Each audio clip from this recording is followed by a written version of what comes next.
welcome to tonight's Game Talk podcast. Welcome to the Game Talk podcast. It is 2:12 a.m. and we're just getting started. A little late, I know. Just bear with me. New release from XP38, The Space Between. Really good stuff. Really enjoy it. I hope you guys take a gander at what this man has to offer. So, we have a few topics tonight. Hopefully they will be entertaining. Hopefully you will enjoy them.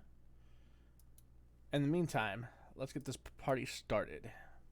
What's going on, Rev? How's it going for you tonight, sir? Going good, my dude.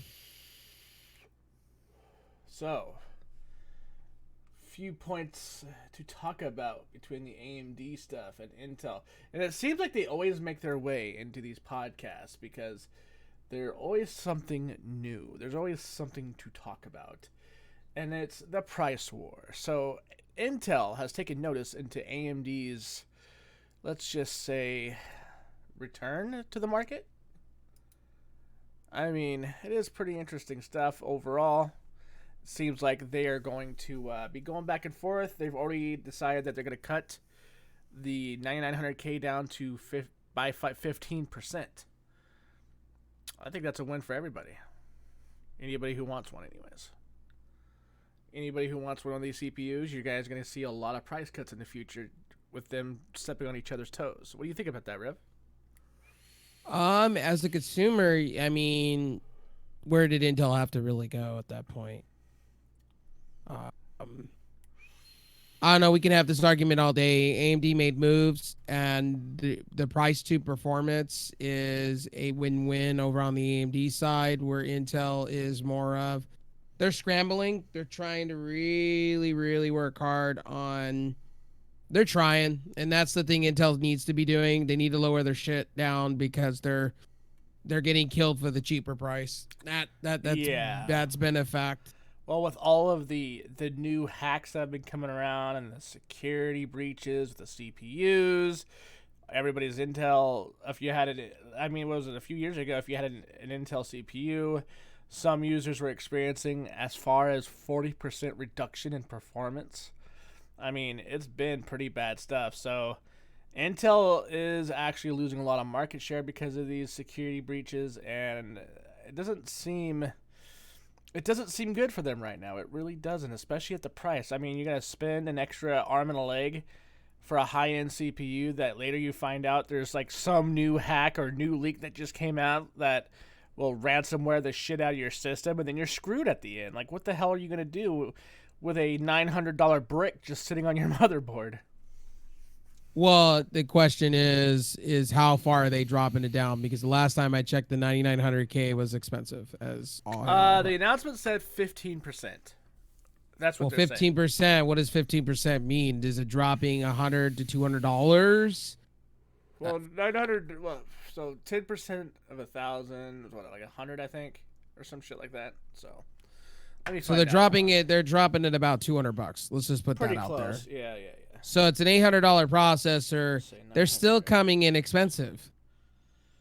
That's the joke. $135. So yeah, they're knocking $135 off. They're knocking $135. That's generous of Intel. That's generous. Right? Can we all laugh at that one?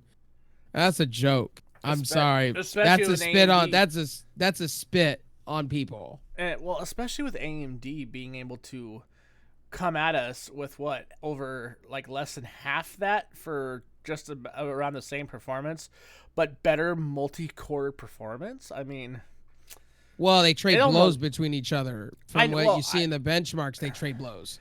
True, but we both know that the Ryzen setup when it comes to AMD side is actually better for streamers than Intel side. So yeah. I mean, well, overall, Intel's hold on the whole the ring architecture they had is now coming to an end.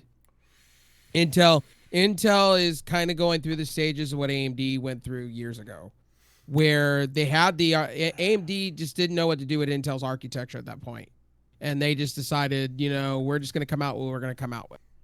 And Intel on the other back end is like, oh well, we're going to lower it by $200, and we're really we really can't compete. And this is them saying we can't compete with what's going on. They're taking an L technically, without saying they're taking an L. They're for the next until they get down to 7 nanometer process, which they said is not going to happen until 2021. AMD is going to be on top for the next 3-4 years.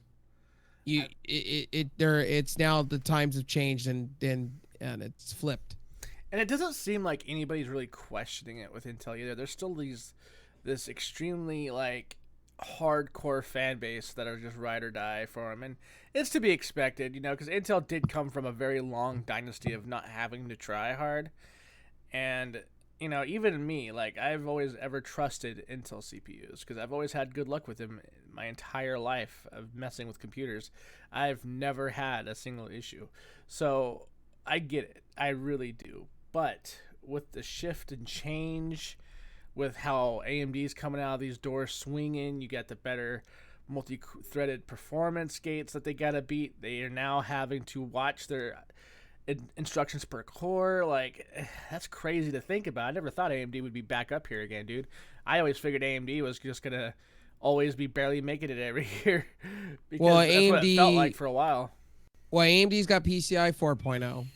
They got the better overclocking. Motherboard manufacturers are now doing first priority to them. They pretty much got what Intel's had for years. Yeah. And Lisa Su could be thanked for that.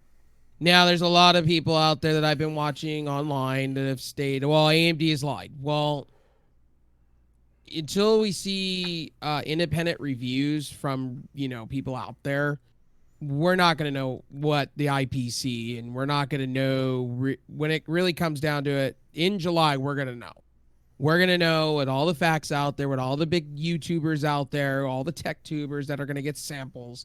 We're going to know where AMD lies and how bad their IPC is. We're going to know. We're going to know by the time it's all said and done. My thing is X570 boards are a little pricey, coming in at $300, $400, and $500. So for people that are building, that's a little bit of a steep price, on AMD's end.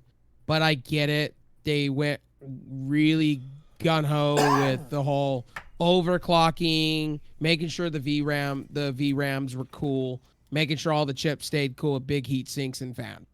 I give them credit for talking to each motherboard manufacturer to make that happen. Yeah. For overclocking. And we don't know. Like, overclocking, it may just kick the shit out of Intel altogether. We don't know these answers. And I like how people online are all of a sudden experts. They know what they know. We've only seen slides from AMD. We've only seen slideshows and Lisa Su coming on stage saying, we're at that point, we're near Intel speeds, but we don't know. That's the thing. We could speculate all day long, and that's the thing that I'm hearing on the Navi side. It's all it's all smokes and smoke and screen. Smoke screen. Yeah, it's pretty much all that. And my thing on that side of the board with AMD is AMD had to do something. They had to release something to compete with their competition, and they did. Was it what we were expecting? No, but I like the fact that they have now gotten an architecture on the GPU side that's lower TDP, lower wattage. Yeah, did it have to come with ray tracing? Hell no, it didn't. And they lowered the die down. They still using the blower. Yeah, I don't like that from AMD, but that was what we've come to expect. Yeah. And this is AMD getting their foot in the door with a new architecture, because Vega is kind of going out the door here soon. There's leaks out there on new GPUs from them, higher end GPUs, so Vega is coming to an end. And Vega's been around for a while, and the thing is that, on both ends, they had to do something to keep the ball rolling. They have to keep this momentum going, and they have to compete, and they're killing it on the CPU side. On the GPU side, wait until we see. You know what I mean? Wait until what happens on that end. As far as Intel goes, it's going to be the Sahara Desert for a while. And it reminds me a lot of when the Phenoms couldn't compete with hyper-threading, and what's eventually going to happen is you're going to find out with on the Intel's going to have no architecture to compete with it for a while. And that was expected. I expected that years ago when Ryzen came out. I was expecting it eventually to get better and better and better and finally pull ahead of Intel. And AMD needed this. They needed it for a long while. Their stocks were declining. They were declining. They were relying on their GPU market. At one point, their GPU market was doing pretty freaking well when Polaris came out right off the rip. And then they released the 390 and they couldn't get rid of it to people. And then the mining craze happened the first go around and they were doing successful with that. And then the second mining craze, then we all know what happened with that. So AMD is in a weird spot when it comes to GPUs, but on the CPU side, they got that on lock. And they deserve they deserve it. And Lisa Su deserves an award. She was the one when she took over. Literally wanted to make the CPU market prosperous. Yeah. I give her credit with that. I give her credit on separating the two divisions of AMD. I give her credit for it. Now she needs to go in and clean up the GPU side. And I think that's what she's trying to do at this point with the Navi architecture. We're going to see in the next 2 years. I think she's going to do the whole 2-year thing like Jensen does, where we have one set of architecture and then we do another architecture every 2-3 years. Yeah. Which I'd be all right with. Now, Navi's going to be good. Navi's going to be good this second generation. I don't think it's going to be good this generation just because there's so many new technologies that AMD is introducing. Yeah. And it's not going to be so much this go around, but I think wait for the second generation. Like I said with Threadripper. Threadripper was good in theory, but let it flush out first generation and let the second come out. Now we're at third generation Threadripper starting, rumor has it, next year at the very beginning. So it looks exciting. It's an exciting time to be a PC gamer. It's an exciting time to be an editor, streamer. It's exciting times. And the last time we've had this was probably 2009, 2008, where Intel was on their toes. Yeah. And AMD was just stomping the shit out of them, curb stomping the crap out of them with the Phenom series, and then AMD just fell apart after that. But Intel fans, they're interesting because I've noticed a lot of them are just freaking interesting. And the Intel people are holding on. I mean, they could do that. That's fine. Like, I mean, I'm not gonna be upgrading anytime soon. At least not until I get some more money. But yeah, I love. Well, I know you're going either the 12 core or that 16 core. Oh yeah. I'm definitely gonna have I'm gonna have another beast soon. Just I don't know when. Well, this is actually a perfect segue. Actually, let's go into the new Navi GPUs that were leaked. So you said it was in the driver. I think the article said it was in the driver suite that they. It was in the Linux driver suite. They discovered code. So, how did it say how many though? I think they said 3 or 4. It looks like we're going to have a 5800 XT and a 5800, and then we're going to have a 5900. So I'm assuming we're going to have kind of what the NVIDIA approach is going to be here, where we're going to have the highest end card with so much RAM on it, and then we're going to have another card with so much RAM on it, and then that topping that. Because AMD at this point is just literally they can go balls to the wall with their cards. Because it's open season with them, and they could sell it cheaper to the consumer like they do the CPU market and take a loss. And I'd be all right with that. I'll tell you, I'd be all right with that. And the reason for it is AMD can just release whatever they want. I think most gamers out there are on that fence. Do I go RTX, or do I go ray tracing, or do I not go ray tracing, or do I upgrade in the resolution department and sacrifice the ray tracing and get the cheaper card? Yeah. It's kind of like that, and the argument is there about ray tracing. I don't think ray tracing's it's not prime time yet. I think 2 or 3 years down the road, when these consoles come out and console the production value and game developers catch up with it, I think ray tracing will be something. But right now, ray tracing is just it's hot garbage at this moment. Well, I think it was like what we discussed. I don't know if it was last week or the week before, but like they're not going to go full ray trace. They're doing like sort of like a sampling of it, where it's like it just slightly boosts everything, which I'm Yeah. fine with that. I'm okay with that because they know the value of why we spend the money on their cards. You know what I mean? We don't spend money on their cards for them to cut our performance down just to make it look slightly that much better. You know? Well, with these new GPU leaks, it seems to me like we're gonna have higher performance on two fronts. We're gonna have higher performance in the GPU side of things, and they're going the approach of Ryzen. What makes them win right now? What's getting them to the table? And the thing is, I don't think we're gonna see a 5800 XT or a 5900 XT anytime soon. I think we'll see that towards the fall when Nvidia, because Nvidia has nothing going on for them. They've already stated they're refreshing their cards at this point. They're refreshing it and dropping it down some money. So I don't see Nvidia really. Well, I could see Nvidia putting out another card. I could see them putting out maybe like a 2090 Ti or something just to fuck with AMD on that end. But I don't really see Nvidia really releasing anything, and they don't need to because they got the market at this point. Now AMD has already stated that their XT line is going to be all GDR6, right? All the new ones, yeah. So they said that they could actually achieve more with that than they could with HBM2. My thing, Thank God. My thing is I want to see them do multi-core GPUs, like not just the WRX stuff, but I'm talking about true gaming performance, multi-processing, but through just the GPU itself. They have on the Apple side. They have on the Apple side, yeah. But I want to see something that's like their Ryzen lineup and how it handles the processing. But I want to see it in a GPU lineup. That's what they're doing with the RNDA. That's what they're doing. That's what that architecture's for. So they're taking what the Affinity Fabric was, right, and they're putting it over on the GPU side. And it's smart because thing is, what was AMD really known for when they released the 7990? They were really good at making dual GPUs.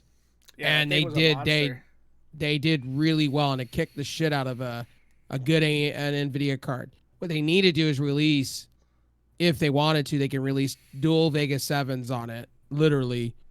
I just didn't understand the whole Vega 7 thing. Like, Vega's in a hard rock and a hard place to sell. I think they should drop that card $200 right now. They should just drop it. I'd buy it if they did. Yeah. $200 drop, and let the. This is the thing with AMD pisses me off, and I don't mean to go on a tangent here, but what irritates me is they don't allow the board partners to make their own coolers. It just is asinine to me. Like, I get you love your reference design, but let it go. Let it go. Like, don't get me wrong. I think it's nice that they went away from the blower style with the Vega 7, but I think they need to enlist in these companies and take a loss with it. I get HBM. I get they were all into HBM. They put all their cards on HBM. At this point, just take a loss. Just cut your losses and just, let Navi just take over everything with GDR6. I think that's what they're going to be doing going forward, GDR6 and PCI 4. Yeah, they said they were getting higher yields with GDR6 than they were with the HBM2, which, I mean, good. You know what I mean? Like, HBM2, I don't think is developed far enough for them to truly take advantage of it. But GDDR6 seems like it's pretty much on that cusp where they can get the higher yields a little bit better. They could do a little bit more with it. And from what I understand, it's even cheaper than HBM2. So, hey, there's that. And there's so many manufacturers making GDR6. As long as they don't use Micron, I'm all right with that. Yes. Yeah. I don't. Oh, God, Micron. Stick with Samsung and Hynix when it comes to this shit. Like, just stay away from Micron. Yeah, Micron is like the off-brand GDR6 memory. It's the dollar store general of the fucking computer part manufacturers. Stay away from it. Well, I want to see what AMD. I'm not going to rush into buying a new GPU this year. Next year for sure. If they do something that, with Navi 2.0 and they do something of the range of bringing in, ray tracing and they let it mature and they bring it out, then I'll probably invest. But right now, I'm not looking at anything over my Vega 56 at the moment because Vega 56 and the 58 still a fantastic deal, and you can get it now for $299, $250. I've seen it in places. Even the 64 has now gone down to like almost like literally 350. So there is really no point of really getting the 5700 XT at this point, Agreed. unless you really want to jump into the new, architectures, and you want the HDR FreeSync 2, you want the new pipelines and all that, and the new architecture and whatnot, which all that they stated is all coming to the Vega card. So I'm not really specifically worried about, all the features. Like AMD FX is coming to the Vega cards. And that version of what they're doing is that's just, their version of ray tracing in a way without giving you ray tracing, which is smart. They just need to get their shit together on the software side. Software side, they just need to work harder and harder and harder to get it more mature and more, more optimized. Yeah, yeah. Because with this new Windows update, it's just I've heard horror stories with the relive software people. Yeah, I think I said last week I finally did it, so it's been working out all right. It's been doing good. The only problems I've been having lately though is that damn BattleNet client. Damn it to hell. I don't know why it's messing up. Well, segue, we might just talk about EA trying to be smart. Their CEO being Dirt, Mr. Dirt. Oh yeah, so they recently had a meeting into the UK Parliament, right? Like their government, and I think it was a court case. I think it was a court hearing. It was pretty much EA being shut down as far as their loot box practices. And instead of coming up with a logical argument, which anybody could have, I could have done that, a logical argument as to how this isn't based on typical gambling practices, they went ahead and decided, well, they're no longer loot boxes, you guys. They're not loot boxes. You want to do the honors? Yeah. The CEO, that guy, he's an idiot. He's a tool. Called it mystery boxes. That's the new thing, mystery boxes. And his claim to fame is that he's saying we're not attracting kids. We're not trying to get people being addicted to our boxes. They're mystery boxes, whole different ball game compared to loot boxes. And their lawyer, okay, this chick that was I watched the video on it. She looked like out of place and didn't know what the hell she was talking about. Like EA just does not know what they're talking about, bro. So I had the chance to browse through some of this, and I was just like, I was face palming, dude. I couldn't even finish reading it. I was like, I can't do this, dude. This is some literal mental gymnastics that EA are doing to prevent from getting sued and losing millions, and the cheesiest way to circumvent their laws over there. I think don't get me wrong, I'm not for the UK and the way they run their country, right? Like, I think all Americans can sort of agree, like, it's kind of fucked.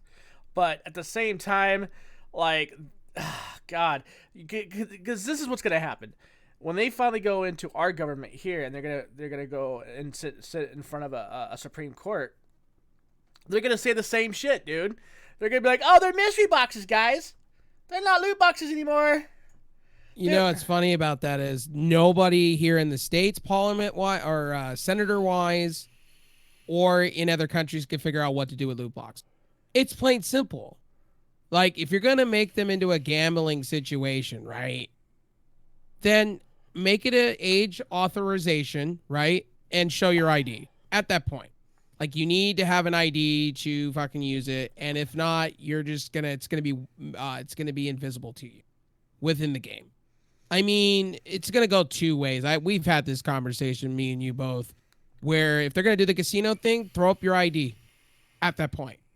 I mean, you need to be 21 years or older, I guess. Well, yeah. I think it's stupid, but, that's the way. Yeah, it is stupid because what they're trying to do is they're trying to treat the loot boxes as if it was really something out of a casino. And I've talked to you before how like the two are not the same. Like, yeah, they're different types of gambling, but they're not the same type of gambling, and that's what matters.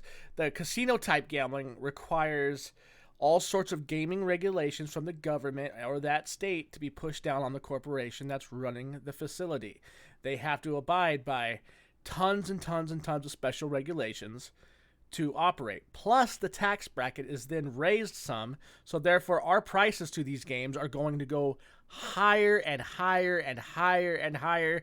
And these companies are going to get what they want. They've always wanted to charge us about $200 per game. That has been the goal for years. The only reason why they don't do it is because they know the backlash that was going to come around the corner. And this right here, what the government could possibly do, could really make them do that. And then we can't bitch about it because we supported these fucking loot boxes. Yeah, that is true. You work in the casino industry, so you know all about gambling and how that works. I personally am with you on that. I don't see how gambling and loot boxes are too. See, if a lot of these companies just took the Overwatch approach, I don't think we would have a problem here. But a lot of these places, especially on Madden, FIFA, 2K, to progress in games, they want you to spend so much money, and it's disgusting. Even Destiny under Activision got in a lot of trouble for what they were doing with the Eververse at one point. And the sad part of it all is that all these government governments and countries don't know how to regulate it. They don't know. They all think they're experts, and even some of these state senators that are out, as well, don't know what to do with it. You know what I mean? They don't know what to do. And if you read some of these senators out there, it's really just stupid. Caesar, let's see here. The $60 price point should change. It hasn't exactly kept up with inflation. I don't really agree with that because, I mean, if it increases, then that means the wages across the map need to go up to keep up with the pricing of our entertainment. Because that's not the only thing that hasn't kept up. Hourly wages hasn't kept up. The price of living in general hasn't kept up. In fact, it's actually left us behind. A lot of people behind. So, I mean... Well, if you go it this way, if they start regulating in a lot of these states, dude, then you have to hire a team of people to sanction all that. That means games go up. It means because those people have to be paid at that point. So my thing with EA is that they should be penalized of some sort, fined, be under the cases of lying to the consumer. I agree with that. They should. They've lied to the consumer multiple different times. They have promised to comply with a lot of state regulations. They have not. And what do we know about the European Union? They went after Google for billions of dollars. And if they see money money coming towards their way, they're going to do anything to do, for it. Who's paying for that in the long run? Us, the gamer. Not so much, other forms of entities, but we're paying for it. Within taxes and see, and not to mention, like, these regulations can open up a whole another box of crazy when it comes to the government intervening on our entertainment.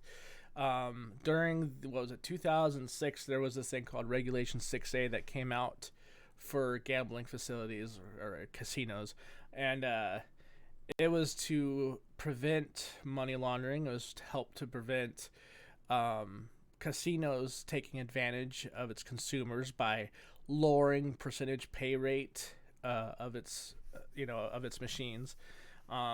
They made it to where the state regulation had to push for a 90% payout rate on every machine you play. It doesn't matter what casino you're in.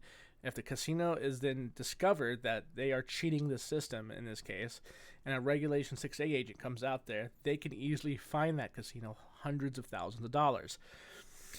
With that being said, the box of crazy that I'm thinking of is a lot of casinos during this time were shut down in Vegas and then rebought by other corporations and consumed. I could see this happening here in video games.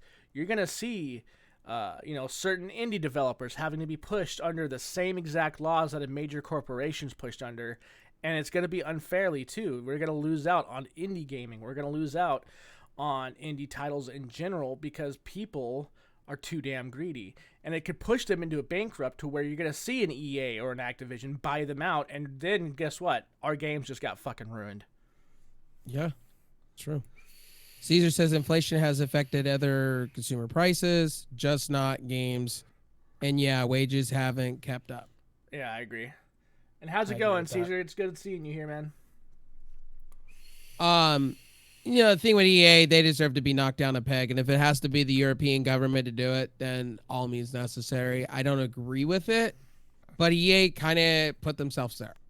They've lied out their asses for years now at this point, and it was either going to be the United States government going after them for screwing over consumers, or it was gonna be somebody other form of government Yeah. of some sort. They should be fined. Here's my thing: they should be fined an amount. I think there should be rules and regulations when it comes to loot boxes. I don't think there should be. You need to be this certain age. I think that comes down to the parent. I think that comes down to the parent and things like that. You know what I mean? Yeah, exactly. There should be parents need to stop fucking putting their kids in front of a TV with their credit cards and actually spend time with them. Actually be in their lives. Stop fucking putting your kids in front of a television and tell them, okay, we'll be home later, honey. Go ahead and play your video games. Be in bed by midnight, okay? Like that, dude. That was like my childhood, dude. Like that's what I went through as a kid, and I know that's what these kids are now going through now. So it's fucking annoying. Well, there needs to be more education on the matter. There should be more, like, a lot of people that it's kind of like how my mom is in a way, where when I was a kid, she just handed me a video game and didn't know very much to do with it. It's kind of like, how it's going nowadays. Kids can just access credit cards or PayPals pretty freaking easily. Yeah. And the thing is, there needs to be more education and more awareness to the situation. See, these loot boxes wouldn't be a big deal if parents and people were educated on the fact, instead of just handing your kid a video game or a phone or whatever and tell them to go. You know what I mean? I got a lot of friends that have kids that monitor what they do and when they buy something. You know what I mean? Yeah. Well, there's one thing that if anything EA could do, that Blizzard can do, that they had to do in China, and that is simple. They have to reveal the percentage rate of the items they can get that's itemized on a list before they open the loot box. That is what they're doing in China. They're not allowed to issue duplicates. So let's say you get a skin in Rocket League, or a skin in Overwatch. Usually, if you have a duplicate, it'll just give you the gold, right? Yeah. Well, what they do in China is it automatically replaces it with an item that the consumer does not have yet. Automatically. No dupes are allowed to be given. And then if you have all those set items, everything will be put away as far as like a future unlock, so to say. So that way, in case they get any updates for new items, then they could trade those in to get the newer items that just released. So they could do that and save everybody all this fucking headache with parliaments and governments. They could easily do this and just avoid all this nightmarish shit where they're gonna lose billions. They could stand to lose billions. I've seen CEOs that were worth billions in the casino industry that went from fucking hero to zero because of regulations that they broke. They could easily end up in that spot. EA could lose their fucking corporation if they're not careful. The thing is, I agree with I agree with the Chinese. This is the first time I've heard, but the Chinese government, yeah, I agree with that. What I don't agree on the fact is, with EA's standpoint, is with their lawyers and shit. They just went into that and they just made up some bullshit. They made up some bullshit, trying to act sly under the they were trying to sweep everything under the rug. Oh, we didn't do that. It just makes them look even worse at this point. And if I'm the EU government, literally, I'm taking them with fine all over the place. They didn't help themselves. I think this is why I'd probably make a bad lawyer, because then I'd be the blunt guy in the room that nobody wants to talk to. I'd be like, oh, you guys want to regulate us because of bad parenting? Well, we might as well be in charge of running your government then. Like, you know what I mean? Like, I would say something like that because that's what it seems like to me. Because of the shit parents that are out there, EA and Blizzard are looked to as being the villains. And to a degree they are. To a degree they are. But not in the same sense of what everybody thinks. And that's the loot box problems. The loot boxes are just that. They're loot boxes. You could earn them for free in game. You don't have to buy them. You don't have to buy them. You could earn everything in game without paying. All you got to do is play the fucking game. That's all you got to do is play the game. You can unlock everything. Battlefield, every single Battlefield's like that too. Just play the fucking game, and each level you get loot boxes, or you have a percentage rate to where you could earn a random loot box per match. So, I mean, like I said, they're villains, yes. In a certain degree, it is their fault, but not because of what everybody else thinks it is. It's not loot boxes that are the problem. It is bad parenting. They should be tried for fucking, what is it? What the fuck they call it? I want to say extortion for EA, and they lost tons of money because of bad corporate greed. Hold on, I think the stream went down. It's back. Yeah, it's okay. We're good.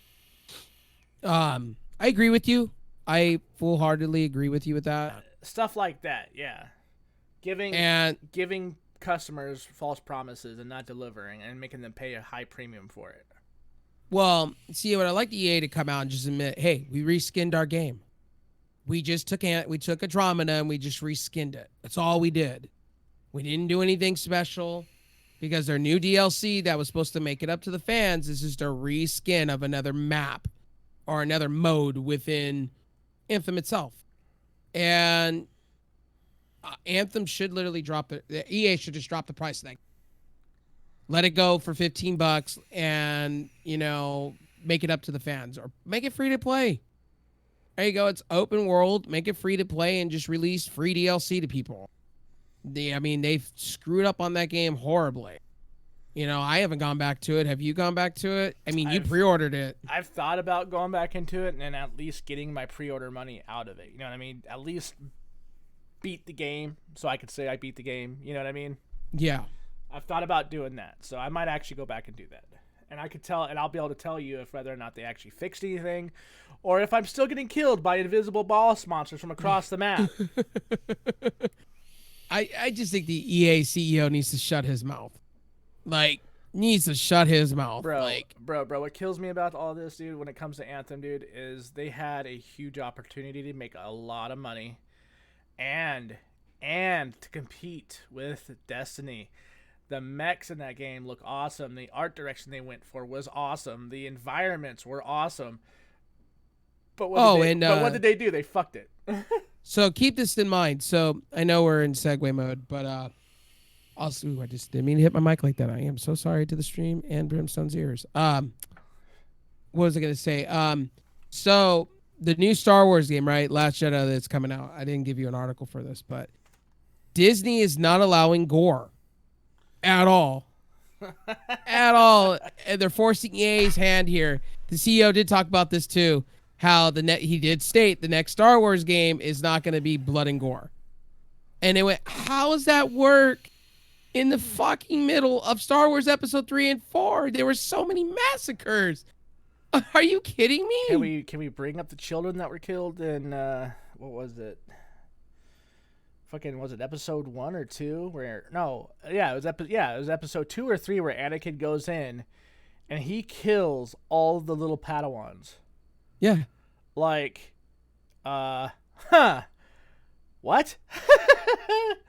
EA is condemning, literally EA said, we're complying with Disney with The Last Jedi. So don't expect any violence or don't expect gore scenes. It's going to be PG where it's like WWE where you're going to see blood packets and shit and all this fake shit. I'm like, this is not Star Wars. I'm going to play the game no matter what. I think it's going to be a fun game. The story looks cool. I just don't understand. They're taking away stuff from the Star Wars franchise that made the franchise. For shit's sakes, in the original Star Wars movie, was it Hope? I probably got Last that. Hope or whatever. Last Hope, yeah. Where they're in the scene in PG, and this was like 70s. Literally, Han Solo shoots the alien, and blood and guts come out. Come on. Yeah. I mean, I just don't understand with EA and I don't understand Disney. Like for instance, they're gonna nuke my favorite franchise, Aliens. They said the next Aliens is gonna be a toned down version of what it was. Because Disney owns 20th Century Fox now at this point. Wait. Hold on. You're gonna tell me we're gonna get watered down xenomorphs? Yeah. How the fuck are they gonna do that? Okay, so I was reading this yesterday because I saw a little bit of, they had it on HBO, Aliens Covenant. It's not the best movie in the world. It leads you up to, there's 2 more prequels they're working on to get you into Aliens 1. And the original, how, when Ripley goes into this place and you see all this shit and all the eggs and stuff, it's going to tell you how that came to be. But so Ridley Scott technically had the script written for the next 2. Right. When Disney bought out Fox, right? Mm-hmm. They made him go back to the drawing board. They're rewriting this script to be watered down for some odd reason. It's still going to be rated R, but it's going to be watered down.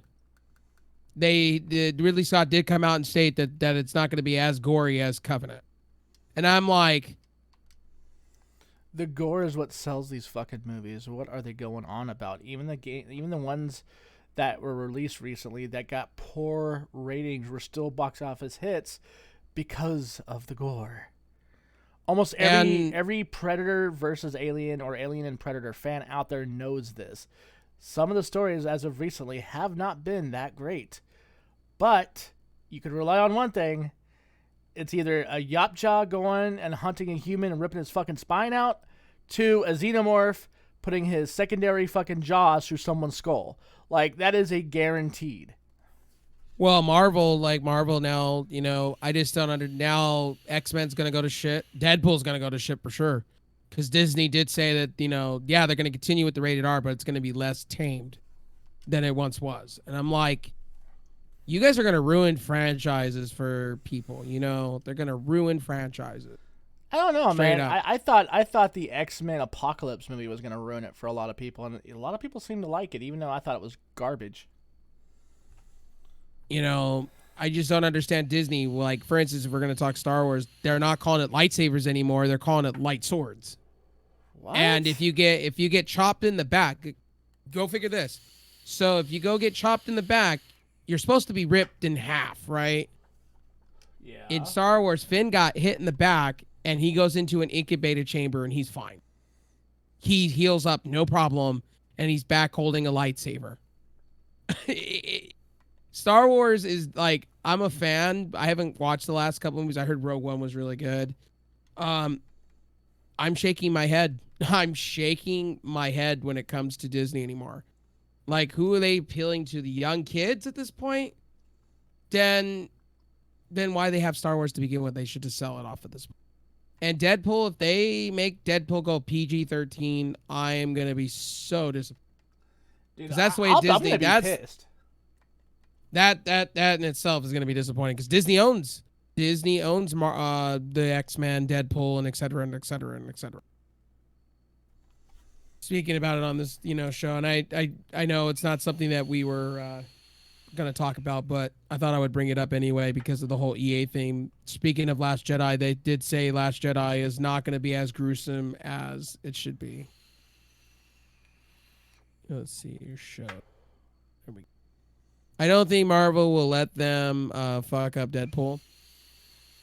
Well, Disney has the final say in it. They will. Disney has the final say in it. They will. Because look at my favorite franchise, Aliens. It's got nuked 3 times. They were supposed to release Aliens this year, the next prequel. And because of Disney, they had to go back and rewrite the script like 3 times over. And now Ridley Scott's even talking about he doesn't know when the film's going to be released. Or if it's going to be any fucking good. Yeah. He's had to go back 3 times because Disney has stated that they don't want gruesome shit in their movies going forward. I mean, I hate to tell them, but violence sells. Like it does. It sells. There's nothing that could. That's why. It's why one of the reasons why Pirates of the Caribbean was like one of the most beloved Disney film franchises around the world. Like you could say what you want, like Disney dumbing things down, but they probably should have thought about that before making those movies. Yeah, they're rebooting that franchise. They took Johnny Depp out of it, fired his ass, and then they're now redoing the whole story. They're starting it over. Let's read what Caesar has to say. Disney has the final say, but don't think they really question Marvel after the mountains of money they have made from them. Yeah, and the thing is, what I feel sorry for is they're rebooting all these franchises, after the whole what is it? The Avenger universe came to an end, supposedly with Endgame. Now they're gonna reboot all of it and have another Avengers movie. I don't know how they're gonna make that work going forward. I just don't get it. Disney's about making money. They know they'll make their money easily. They'll put something on a brick and sell it to you. That's the whole thing. And I thought Disney wasn't happy with EA to begin with. Why are they playing nice with EA? The last time I checked, Disney was already talking about looking at Activision to make their next Star Wars game. Signing an exclusive contract with Activision. Last time I checked. And then Respawn Entertainment say, we're making the next Star Wars game and it's going to be all story based. What Respawn needs to do is they need to go make another Battlefront. Yeah. They need to be the ones making Battlefront at this point. Like, legitimately. I'd be all right with. I agree. So, what's the next topic we're talking about? No more 32-bit Ubuntu. Yeah, that's shocking. I mean, I'm not really shocked about it, but I just want to know why. Like, what happened? Like, did he just randomly just was like, I don't feel like doing it? Or is it because of the whole Steam thing? They stated because it's more compatibility with apps. They stated, Ubuntu's creator said it's going to be more for developers to come over. They're doing the Windows approach. All right, fair enough.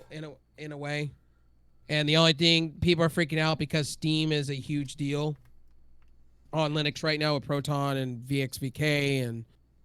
Like the Linux gaming scene, if they take away Steam out of it, that just goes down. That just diminishes the whole percentage of what's going on with gaming over on Linux.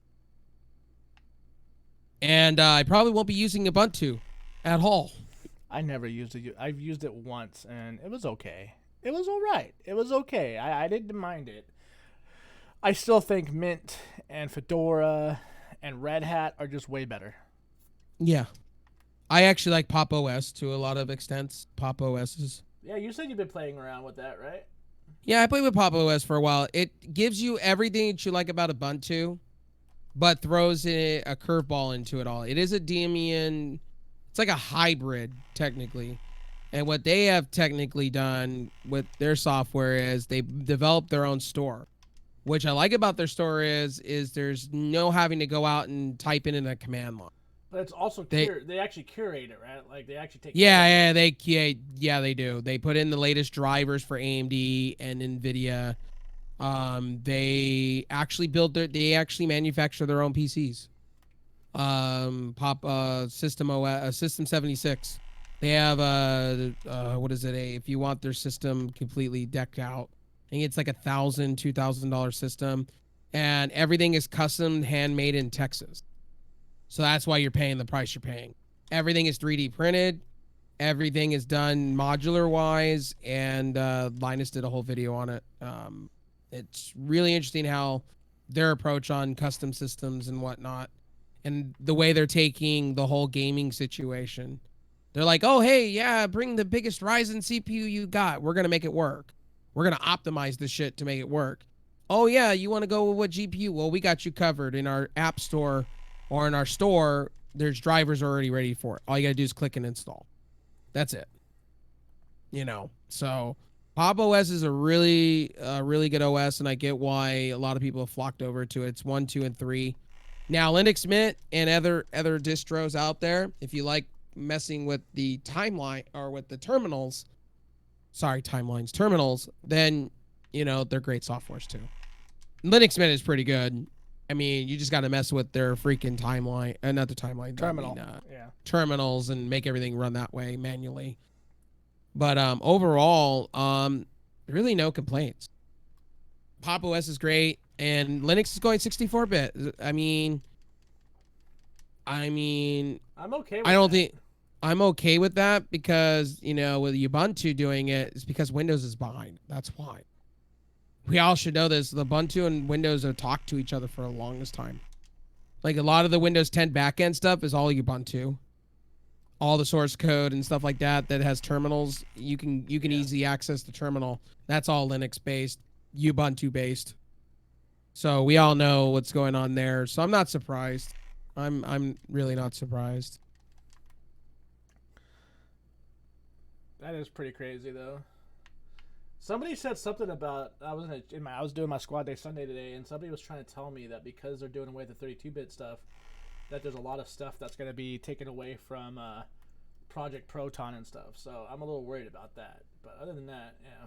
Well, Steam needs to get off their ass. See, here's the thing: Steam needs to get off their ass and start doing 64-bit shit.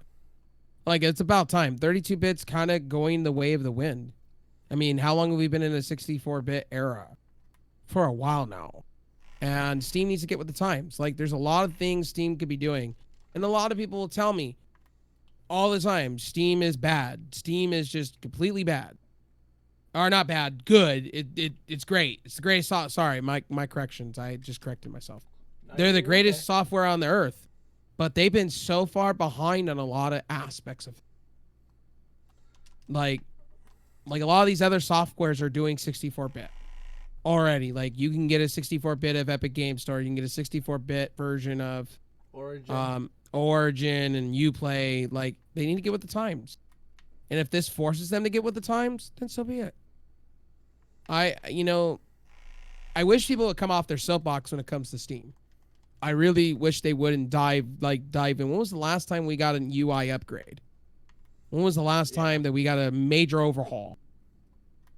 Well, that's people coming. are making. Actually, that's coming. Steam's working on a whole nother store page. We're supposed to be getting an update before the end of the year. So, well, hopefully they resolve the whole 64-bit issue. Hopefully they make their software 64. And here's the other thing that I find very, very interesting with that. And people criticize Epic Games for doing what they do. What is Epic Games giving you? A 64-bit architecture, and they're making sure they're working on their UI, but that's early phases with them. And I don't want to talk about Epic Games because people just get pissed off and mad and insensitive and tell me that Epic Games is the devil. It's like, Satan. Okay. It's all about Satan. It's Satan. It's the devil. What am I talking about? But yeah, Steam needs to do a lot of upgrading. Like it's grateful I'm grateful that they are now taking Linux serious and they're put a UI in place, but they really need to work on a lot of things. I don't think they're working on it nearly as hard as they could be.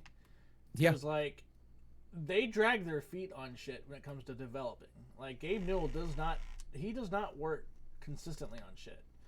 No. I mean, they just pushed out a new Dota dice game or whatever. I got a feeling that shit's gonna go fucking bottom up. Well, it already has gone bottom up when people saw the trailer for it. It's a card / dice game. Yeah. And people were already shitting upon it. I mean, because nobody wants that shit, dude. Nobody's wanting this stuff. Like, I don't know where he's thinking that this is a good idea. All people want are another Half-Life game. People have been asking for another Team Fortress, dude, for years. He's out of date. I've been saying this for a while now. He's out of date and out of touch with what the gamer wants. I'm sorry to say that, and I know Gabe Newell, a lot of people have respect for him, and I've said it. He's out of date. He is the Vince McMahon, I'm saying this now, of gaming. He's out of date. He's out of touch. He doesn't know what people want. And if he would have just give people Half-Life 3 or Left 4 Dead 3, which they've been talking about for I don't know how long now. Like, where is that? Where's footage for that? I see other companies coming out with their versions of Left 4 Dead and doing it better. And I just think Steam is in the Stone Ages. I'm not trying to be mean to Steam. I just want Steam to improve and get better. And You're I know so people mean. are gonna. You're a monster. I just don't want people coming in after watching this later on and going, "That Rev guy off with his head, off with his head. He talked about our beloved platform called Steam. How dare he? Pretty How much. dare he? How dare he compare it to Epic Game Store?" Well, I'll tell you, the Epic Game Store has 64-bit. And if I'm wrong, I'm wrong. But I believe they have 64-bit going on. And if Steam doesn't get their acts together, it's going to affect a lot of things on Linux. Like that percentage, that whole victory march that people were making about Linux being the next best gaming platform will go literally to the shed, to the toilet, if Steam doesn't get their acts together. Because I could see other Linux distros going that way, 64-bit as well. If Ubuntu's doing it, other distros are going to be doing it. And Steam's going to be left out in the cold. And that's going to be shitty. I just want to see them unify Linux distros and have just one Linux distro that's like the main one that everybody goes to and it works with everything. That's what I want to see. I'm so tired of these new distros coming out of nowhere. And they're slightly, they're slightly transformed and they're like, oh, this is fucking Cupcake version 1.6. Looks just like Mint. I agree with you. I've been saying that for 15 years now. It's so Like, annoying, bro. I love Linux. God, I love Linux. But Jesus Christ, come up with some shit that, Pop OS is trying, their software, they're trying. Like, they're trying to make it a mainstream standard. Well, yeah, that's a System 76 distro, right? Yeah, they're really working their asses off trying to get people to, embrace them. And I give them credit. They're making it easier for the consumer, where you don't have to go to the terminal to do drivers. It's there. If you want to load OBS, it's there. If you want your drivers to work, it's there. They're taking the Windows approach within their store for it to work that way, which I give them credit. They're also doing ultra wide support, 4K support. They even said like later down the road, 8K support's going to be there. And they're working on it. And by the way, if you didn't notice, but we got free maps on Black Ops 4. Oh, yay! I'm playing on WMD right now, and it looks really good. You remember WMD, right? Yep. So I was playing on WMD right now, and I was playing on Artifact. Looks awesome, by the way. So we did talk about the Intel wars, right? We did talk about that, right? Yeah, the price war. Which, we talked about. You know what? I'm down for a price war, man. We need competition back from Intel's side. They need to address all of the fucking security flaws. They need to address about how many people got ripped off with spending $1,000 on a CPU that was going to be outdated just a few years later by AMD. They need to address these things. Native support is coming to Linux right off the rip for AMD Navi drivers. That is great. 1-to-1 with PC. That is amazing. I am happy about that. Good job, AMD, on that note. Like, you're not taking 1,000 years to release drivers. You're actually releasing them the same day as Windows. So I'm happy with that when Navi gets launched. You know what's funny is like Linux is getting more updates than what Steam does. Right. And Linux doesn't have nowhere near that amount of money. Right. Right. And the thing is, speaking about Steam, any thoughts on the GPU prices skyrocketing again in the next few months? I'll let you take that, Brimstone. Go with the first. What's the skyrocketing? Where are we getting this from? Well, Caesar saying in the next few months. I really don't know. I don't know about it, so I can't really speak about it unless I know like where this is coming from. Crypto market took off again. Saying the crypto market took off again. Are we back up to normal prices with the cryptocurrency, or is that just like another fucking crypto coin type that just got launched and all of a sudden people are adapting their value to it and causing it to inflate like they did last time?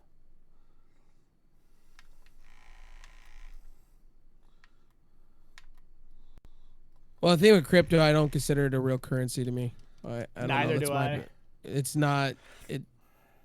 Like people say, oh, you can get money out of it. I don't see that. I don't know how that works. What I think is funny, and this is something that I've always questioned about this, dude. How can one crypto coin be worth so much money when there are like stores online? So Caesar says Bitcoin went from 3 to 12K in about 8 weeks. It'll crash again.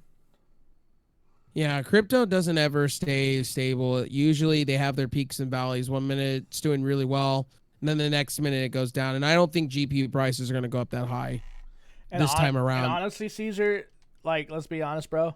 Yeah, it's going to be worth that much. And every sucker that goes to a digital wallet is going to get ripped off right at its peak. That's what happened last time. Everybody that used all these major sites to store their cryptocurrency on got fucking ripped off later. Yeah, and a lot of people wasted, and they actually paid more in their power than they did actually earning anything. If you really want to go there. Like, I had friends that bought, like, tons and tons of 580s and lost their ass. They lost their ass towards the end. They were losing their ass hand over feet. So what they did was they ended up selling the GPUs for cheaper, trying to make their, their fledgling funds back. You know what I mean? Yeah.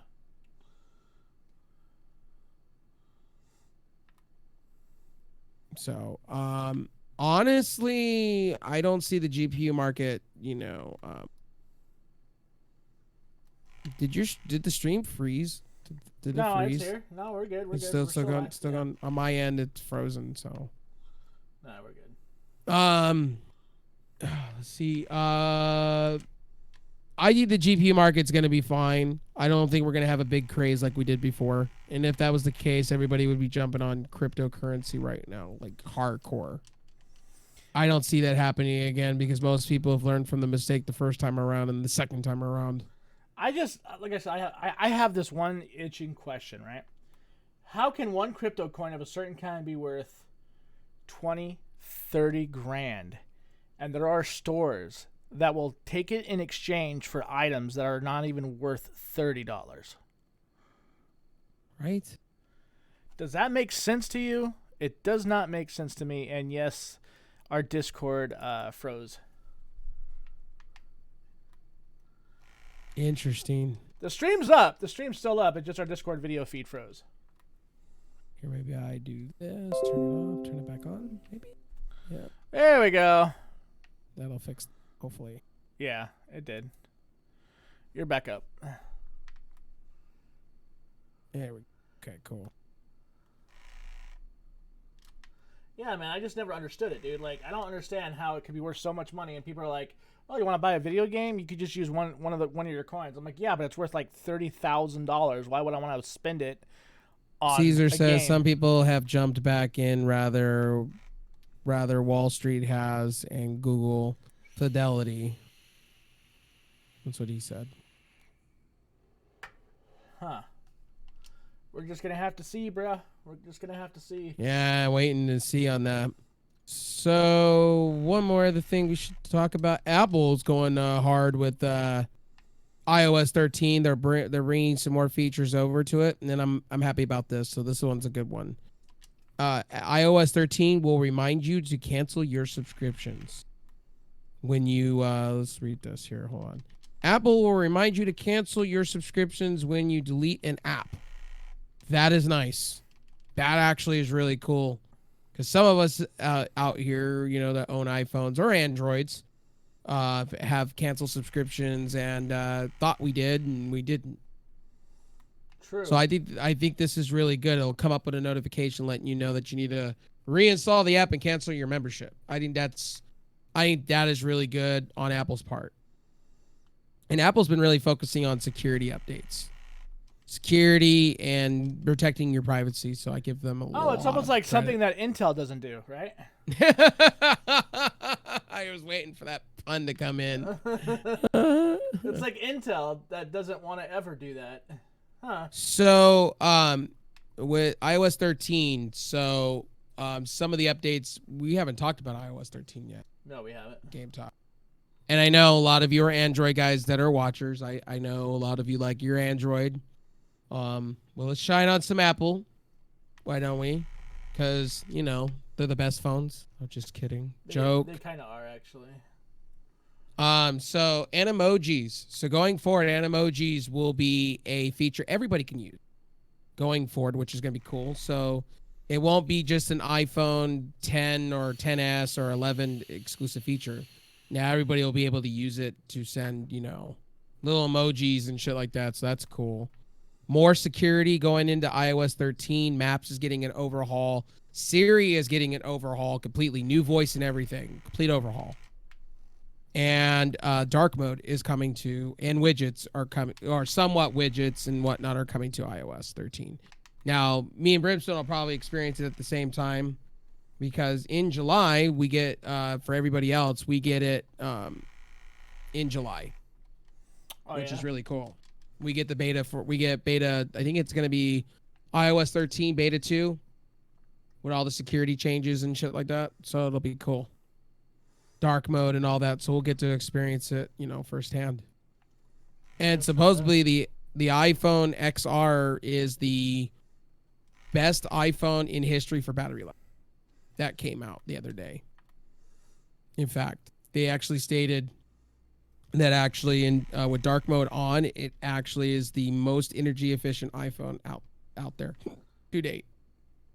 How much is an XR going for again? 700. Oof. 700, 650. Apple actually has a deal going on. If you trade, I think a lot of these places, if you trade in your iPhone, you can get an XR like on the house. I think T-Mobile, a lot of those places are doing it. Oh, really? Yep. Same with the. So if you guys are into deals for phones, Motorola released the Z4. That's coming in at $250, $300. We got Nokia coming in at good prices. Talking about tech deals. We got the Redmi that just released. We got the Samsung A70 that came out recently. That's really one of the best budget phones you can get on the market right now. Next to Redmi, next to a lot of other phones in that budget. Also, OnePlus came out with a different color of their phone. Also, what is it? Asus came out with their own phone, the Z Phone 6. Yeah. It came out over last time we were talking about phones. They came out with a phone that has a back camera that's 46 megapixels. Yeah, where a pretty beefy camera. It has a hinge where it flips up as your front-facing camera too. I think that's pretty cool in a phone. And we got a new iPod Touch recently, so that was cool. They refreshed that line. Same looking, but what did Apple really need to do with that line? People are freaking out that it's the same thing. They didn't put Touch ID. They didn't do any of that. They didn't really need to. It's an MP3 player for crying out loud. They don't need to do much with their MP3 player. And iTunes took a death the last time we talked. Last time we talked about Apple stuff, iTunes took a death. And they're replacing it with something better. And I really hope that for Apple's sake that it's a different app and they can compete with Spotify. I really hope they can. Because I would jump over to Apple Music if they had something that was better than Spotify. And right now they don't. iTunes is it's been dead. It's been dead. Even the acquiring of Beats Music wasn't going to save it. So we're getting tons of updates. Yeah, that's pretty much about it on the Apple side. No other rumors about Apple at all. No other rumors. Except the same things we already know. It's coming with a triple lens camera with the next one. That's pretty much about it. I mean, on the iPhone side. And then Google's going the same way of Apple with the triple lens camera, that square camera in the back. That was the only other thing I've seen online. But it's a good time to be a smartphone person if you're looking for a new phone right now. Like, the prices in the mid-range spec are really good. But it's like a showdown between Motorola, Redmi, isn't Redmi Xiaomi? Isn't that what it is? Yeah. Redmi? Yep. Xiaomi and Samsung. They're all duking it out for the best budget. And Nokia. All four right there. Nokia is kind of making waves now, dude. They've been sort of making this hell of a comeback. Yeah, they've been through the Android One initiative, so they get stock Android on their phones. So they're 1-to-1. So when Android releases on their Pixel line phones, stock Android, like a week or two after, uh, Nokia gets their updates the same, stock Android. Yeah. It's pretty cool. But that's all I really. That's really all the news for the week or for right now. We talked about loot boxes, right? We did that. Mm-hmm. We talked about 32-bit support with Steam. There's nothing more. Did we talk about the Ryzen 7 3800X benchmark leaks? Did we talk about that crushing Intel i9 9900K? Did we talk about that? No. So there's benchmarks being released, and we can end it off with this one if you like. Okay. So the Ryzen 7 3800X has a multi-core score on Geekbench of 3459. The Intel i9 processor has a benchmark score of 31,471. Damn. And it's actually crushing the 9700K with a score of 404. And I'll read this article. The 3700 delivers multi-score of over 34,000 points and single core score of 5,400 points in Geekbench 4. The CPU was paired with a prototype X470 chipset motherboard and an entry-level 16 gigs of DDR4 mod speed. Here we go. The Intel flagship has no more than 31,500 points.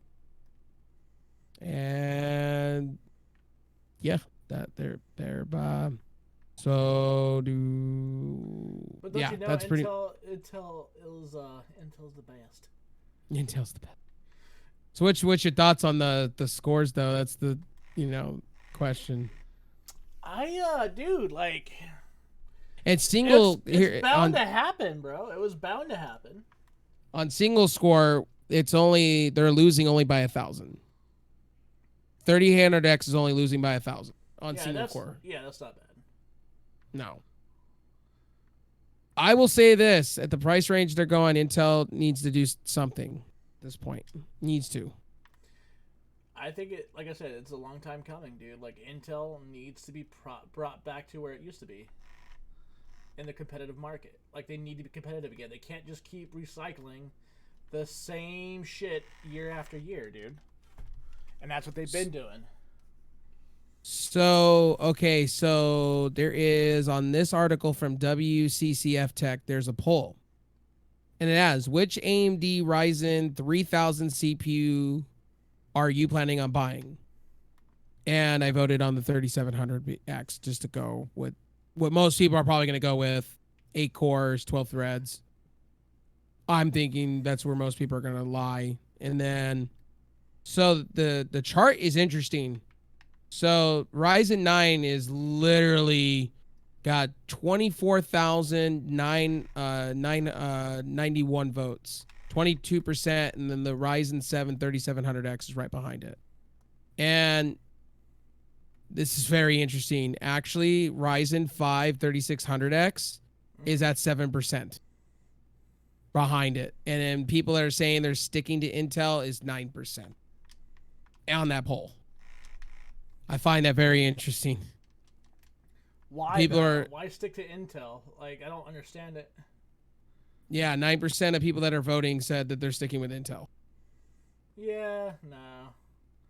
I want something different anyways. Like, I want something that I know is just gonna be better, not just by a little margin, you know what I mean? Yeah.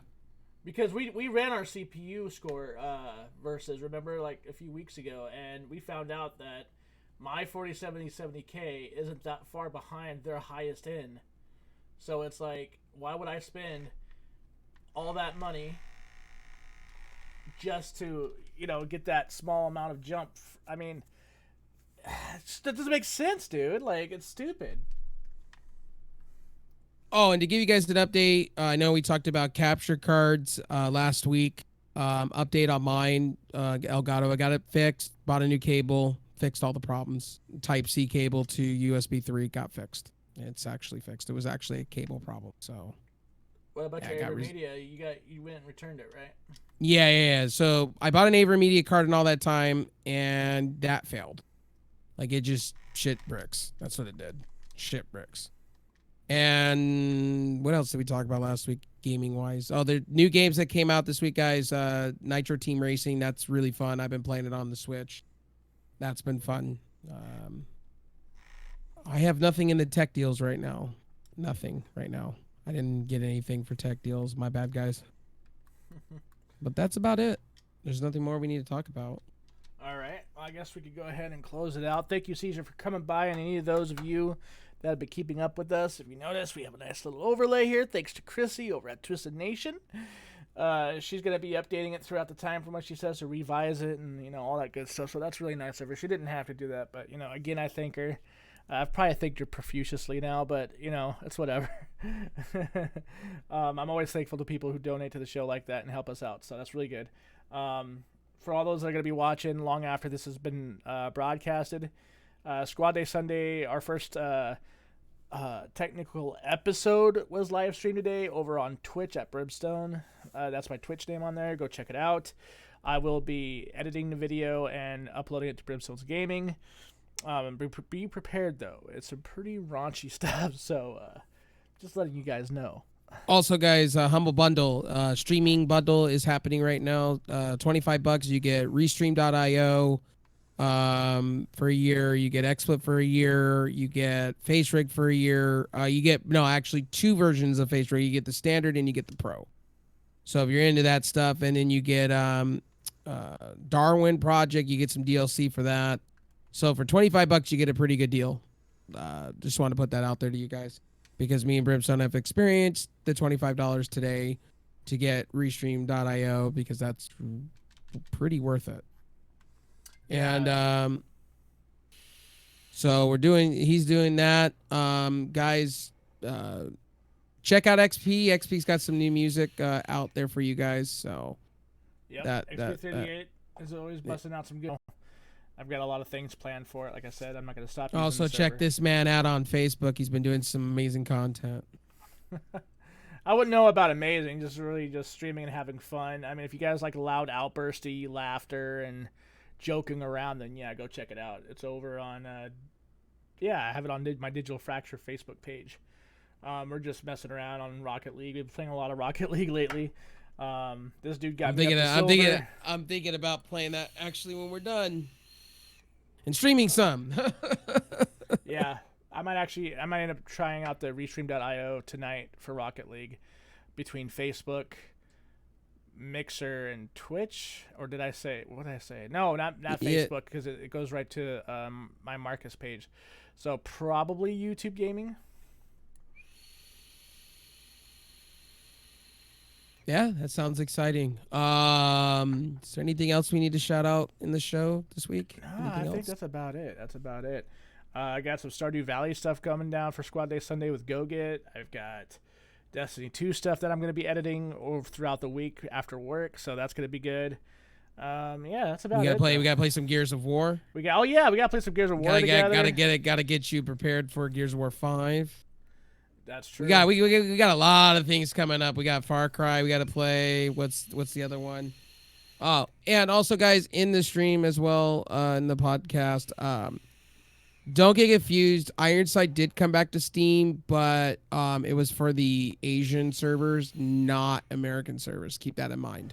There's 2 versions on Steam. I just want to put some information out there. If you play Ironside, don't get fooled. You still have to use the client. They did say down the road they're still working with Steam they just got the Asian part of it back up and running. They said in the future, in the next couple of months, will be North American and European servers coming back up on Steam. So they did say that. And it's going to be a couple awesome months of gaming.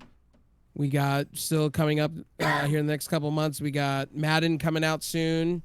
Let's see. We got Nitro Team Racing that just came out. We got Mario Maker coming up soon. What else game-wise? Pokemon Sword and Shield. Sword and Shield. We got Destiny. We got Borderlands. We got. Oh my God. We got a bunch of too many games. Too many games. We got also Ghost Recon. We got Star Wars game coming out. Pretty much. And then we got Microsoft stuff coming out this year too. Gears of War 5. Halo Master Chief Collection, somewhat. They haven't given us anything. They're saying They're saying that they're gonna probably end up launching the Reach beta, sometime in the next month, I think. I hope so. So I'm looking forward to that because what they're doing is instead of releasing all the games at once, they're gonna be releasing them in segments, and they're gonna provide betas for each, and they're gonna try to optimize them and fix them as much as they can before they're released. That's not what they did with Chief Collection on the Xbox. So we're getting, I think, the better versions on PC. Yeah. And it's going to be crossplay between the Steam version and the PC version. So that's good. That's going to be great. And the Xbox, so that'll be great. All three platforms can play together. All the updates are going to be doing to the games on PC, they're going to transfer over to the console. So perfect. Well, we should let XP take us home, man. That sounds good to me, dude. It's been a pretty good episode. I'm glad that people have come in to watch us. Give us a shot. It's really hard to. We found a new platform for. We found a one-stop shop to put audio out there for you guys. So if you're into the audio thing, we're working on that. Brimstone and I are working on getting that up to you to get the next. Our friend of us sent us a one-stop shop to where we can put it on everything. So we'll be converting it over. Probably what will we say, like the first 4 episodes? Yeah, recent episode. Yeah, I would say I was gonna say the beginning of the first season or the second season. Yeah, gotcha. There's so much content on the Game Talks. We'll be throwing up a lot of it. Oh yeah, bringing it over. I plan on doing these releases, doing rolling releases every week. So it'll be the first episode 1 week, second episode second week. You know what I mean? Just so it can get its traction, get people listening, get people tuned in, because we have a lot of shit to talk about.